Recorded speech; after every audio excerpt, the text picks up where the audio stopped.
दोस्तों अक्सर आपको देखने को मिलता होगा कि मामला जो कि इतना सीरियस नेचर का नहीं था, इतनी ग्रीवियस हर्ट मतलब बहुत ज्यादा उसको चोट नहीं आई थी, मतलब कि जो कहता है सेक्शन 307 अटेम्प्ट टू मर्डर, और अटेम्प्ट टू मर्डर वाला जो मामला है वो बना दिया जाता है। कई बार झूठे मामले बनाए जाते हैं, कोर्ट में बाद में प्रूव करना होता है कि मामला 307 का नहीं था।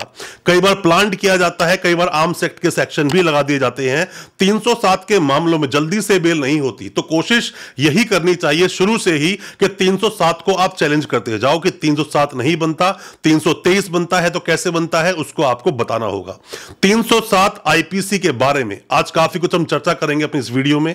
मैं आपको बताऊंगा बेल आपकी कैसे होगी, किस तरह जल्दी आप बेल ले पाएंगे, किस तरह से कोर्ट में आर्ग्यू करेंगे, और साथ में आपको यह भी बताऊंगा कि 307 में मेन चीजें क्या हैं जिसकी वजह से वो 307 बनता है, अटेम्प्ट टू मर्डर बनता है। हाफ मर्डर लोग बोलते हैं, हालांकि हाफ मर्डर जैसा कोई वर्ड आईपीसी सीआरपीसी में है नहीं। काफी कुछ आपको जानकारी मिलेगी 307 आईपीसी के बारे में। ज्यादा कुछ जानने के लिए दोस्तों बने रहिए हमारे इस वीडियो के साथ। नमस्कार दोस्तों, फिर एक बार स्वागत करता हूं आप सभी का अपने इस यूट्यूब चैनल पर जिसका नाम है फाइट फॉर ट्रू। मेरा नाम है वीरेंद्र वर्मा। दोस्तों होता क्या है कि कई सारे मामले 307 का कलर देकर बनाए जाते हैं। 307 का कलर देते ही सामने वाला इंसान जेल जाता है, जेल में काफी लंबे समय तक रहना पड़ता है, और वकील साहब गलती कहां कर रहे होते हैं कि बेल पर बेल तो लगा रहे हैं पर वो ये प्रूव नहीं कर रहे कि 307 बनता ही नहीं है। कई बार मामले 307 के होते नहीं है पर आप बेल 307 में मांग रहे होते हो। तो इस वीडियो में जो मैं आपको बताने वाला हूं, खास करके आप ये समझिए, पहले बोलते हैं हाफ मर्डर।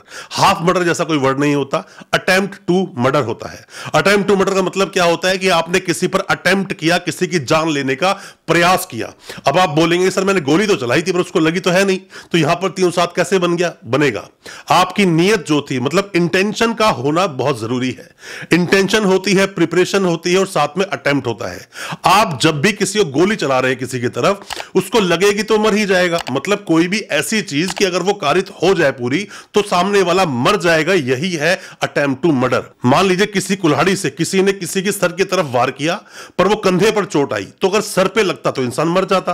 307 का मामला है, छोटी मोटी खरोंचे आई हैं, थोड़े से स्टिचेस आए हैं, मतलब कि इंसान हॉस्पिटल गया, 1-2 दिन में डिस्चार्ज भी हो गया, ज्यादा ग्रीवियस हर्ट नहीं है, ज्यादा चोटें नहीं आई है। 307 का मामला नहीं है। हो सकता है 326 का हो सकता है मामला सिर्फ 323 का हो सकता है मामला सिर्फ 308 का हो। इस पर आर्ग्यू करेंगे आपके वकील साहब।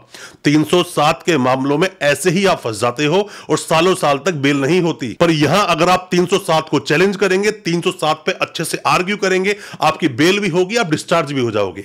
आपका कोई भी अगर केस 307 का होता है तो क्रिमिनल वकील जो होते हैं, जैसे मैं अपनी अगर बात करूं तो हम लोग क्रिमिनल केसेस ही लड़ते हैं। और मैं हमेशा से बोलता हूं, कोई भी नए वकील साहब है, कोई भी लॉ स्टूडेंट है, कोई भी कानूनी जानकारी ले रहा है, या फिर आप या फिर आपका सगा संबंधी जानकार कोई जेल में है, 307 के मामले को लेकर पहली बात तो एफआईआर को बार बार पढ़ें, एफआईआर में से कुछ पॉइंट्स निकालें, और वकील साहब की खुद की जो एक्सपर्टीज होती है केसेस को लड़ने की, वो बहुत ज्यादा महत्वपूर्ण होती है। क्योंकि ये क्रिमिनल मामले हैं। ये 307 का मामला बहुत सीरियस होता है। सीरियस क्यों है? 302 में तो किसी को मारा वो मर गया, गवाही देने के लिए सामने नहीं है, पर 307 में सामने खड़ा होता है वो कंप्लेनेंट, जिसको आपने मारा था, जिसकी चोट लगी है, वो सामने खड़ा होता है। अब एक केस में मान लीजिए कोई इंसान ये बोलता है कि मैंने उसको चाकू मारा, पर चाकू में उसको मारना नहीं चाहता, चाकू वो लग गया, तो आपके हाथ में वो चाकू कर ही क्या रहा था? चाकू आपने उसकी ओर बढ़ाया तो मारने के लिए ही बढ़ाया, लग गया, चोट आ गई, ग्रीवियस हर्ट हो गया। दोस्तों हालांकि आपको ना ग्रीवियस हर्ट क्या बोलता है, मतलब कि सीरियस इंजरीज क्या होती हैं, उसके बारे में 320 को अच्छे से पढ़ना चाहिए। 320 पर डिटेल्ड वीडियो बनाई है हमने अपने इस चैनल पर, उस वीडियो को हम डाल भी देंगे डिस्क्रिप्शन में। उस वीडियो को पूरा आप देखेंगे, समझ जाएंगे कि 320 कब लगता है, 326 कब लगता है।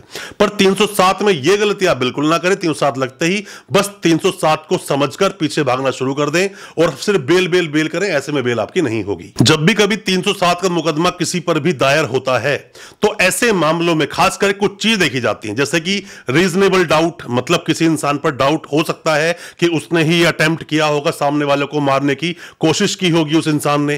पॉसिबिलिटीज कितनी थी, अगर इंसान के वो चीज लग जाती तो इंसान मर ही जाता, कितनी पॉसिबिलिटीज थी उसके मरने से। मान लीजिए छोटा पत्थर किसने जो फेंक कर मारा, अब बोलता है कि देखो पत्थर फेंक कर मारा और मेरे बहुत तेज चोट लगी, 307 में डाल दो, ऐसे कैसे हो जाएगा?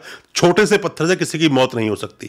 इंटेंशन भी देखी जाती है, इंटेंशन आपकी क्या थी। थी, इंटेंशन अगर आपकी जो भी थी, मान लीजिए कहीं पर आप गए, हाथापाई हो गई, हाथापाई में किसी इंसान को चोट लग गई, आप उसको पहले से जानते ही नहीं हो, वो भी आपको मार रहा है, आप भी उसको मार रहे हो, ऐसे में भी आप पर मुकदमा तो दर्ज होगा, पर यहां पर इंटेंशन देखी जाएगी, सामने वाले की इंटेंशन मारने की ही थी या इंटेंशन मारने की नहीं थी। दोस्तों 307 का मामला हालांकि है बहुत सीरियस, पर इसके अंदर जो सजा की हम लोग बात करें तो इसमें 10 साल तक की सजा है, लाइफ टाइम का भी प्रावधान है और डेथ तक का भी प्रावधान है।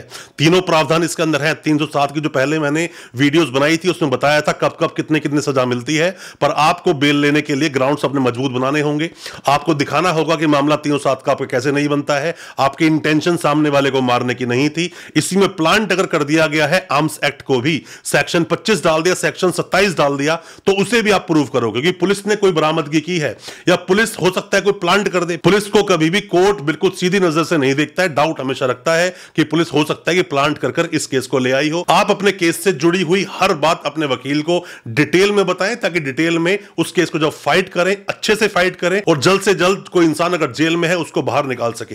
एंटीसिपेटरी बेल भी होती है, एंटीसिपेटरी बेल भी मिल जाती है 307 में, घबराने की जरूरत नहीं है। डिपेंड करता है केस क्या है, केस टू केस डिपेंड करता है, क्योंकि सभी केस अलग अलग होते हैं, सबका नेचर अलग है, मारने का तरीका अलग है, किसी इंसान को चोट कितनी है ये अलग है, एमएलसी क्या बोलती है ये अलग है, किस हथियार का इस्तेमाल किया ये अलग है, ये सब कुछ 307 में देखना पड़ता है, तभी बेल होती है। दोस्तों आप हमसे ऑनलाइन कंसल्टेंसी भी ले सकते हैं, दिए गए नंबर व्हाट्सएप कर सकते हैं। कोई सवाल आपके दिल में है कमेंट बॉक्स में सवालों को पूछें, हम आपको उसका रिप्लाई करेंगे। और दोस्तों अच्छा लगा हो आज का वीडियो, हमारी वीडियो को ज्यादा से ज्यादा अपने दोस्तों परिजन परिवार तक शेयर करें, ताकि वो भी अपने आप को कानूनी जानकार बना सकें। और हमारे चैनल को सब्सक्राइब करना बिल्कुल ना भूलें, साथ में लगा बेल आइकन जरूर दबा दें, ताकि इसी तरह की लीगल अवेयरनेस की वीडियोस आप तक पहुंच सके सबसे पहले। बहुत बहुत शुक्रिया दोस्तों, धन्यवाद हमारे इस वीडियो के साथ बने रहने के लिए।